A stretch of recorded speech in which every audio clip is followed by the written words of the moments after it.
এক গ্রামে এক কৃষক ছিল।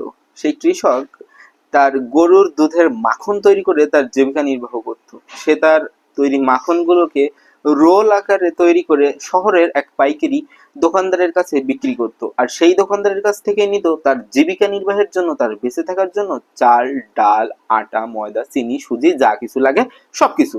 তো এভাবেই তার জীবন চলতে লাগলো। হঠাৎ করে একদিন সেই পাইকারি দোকানদার সেই মাখনের রোলগুলোকে ফ্রিজের ভিতরে রাখতে গিয়ে তার মনে হলো যে, একটু সন্দেহ হলো যে প্রত্যেকদিন তো দিয়ে যাই, কখনো তো মেপে দেখিনি, আজকে আমি একটু মেপে দেখি এই রোলগুলোর ওজন কতটুকু আছে।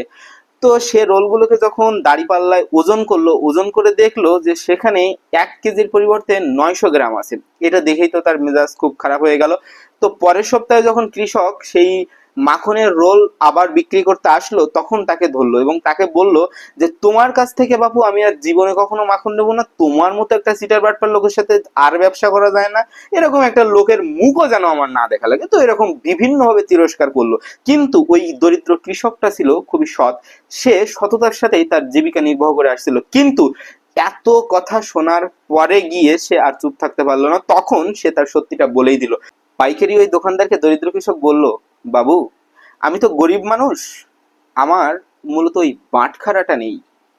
আমি আপনার দোকান থেকে যে চাল কিংবা চিনি নিয়ে যাই, আপনি আমাকে মেপে দেন 1 কেজি চাল, 1 কেজি চিনি, আমি সেইগুলোকে দাঁড়িপাল্লার এক পাশে রেখে আমি ওই মাখনগুলোকে ওজন করি।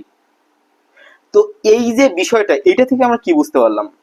দেখুন, জীবনে আপনি যদি সৎ থাকেন তাহলে কিন্তু সফলতা বা আপনার ভালো কোনো কিছু আসতে বাধ্য, টুডে অর টুমরো সেটা কিন্তু আসবে। কিন্তু এরকম যদি আপনি কখনো কাউকে ঠকানোর চিন্তা ভাবনা মনের ভিতরে পোষণ করেন, তাহলে আজ হোক বা কাল হোক সে জিনিসটা কিন্তু আপনার কাছেই ফেরত আসবে। আর ঠিক সেভাবেই কিন্তু ওই পাইকারি দোকানদার তার নিজের যে চালাকি বা দুষ্কৃতি কর্ম, সেই কর্মের ফল কিন্তু সে পেয়েছিল। ধন্যবাদ সকলকে, দেখা হবে পরবর্তী কোনো গল্পে।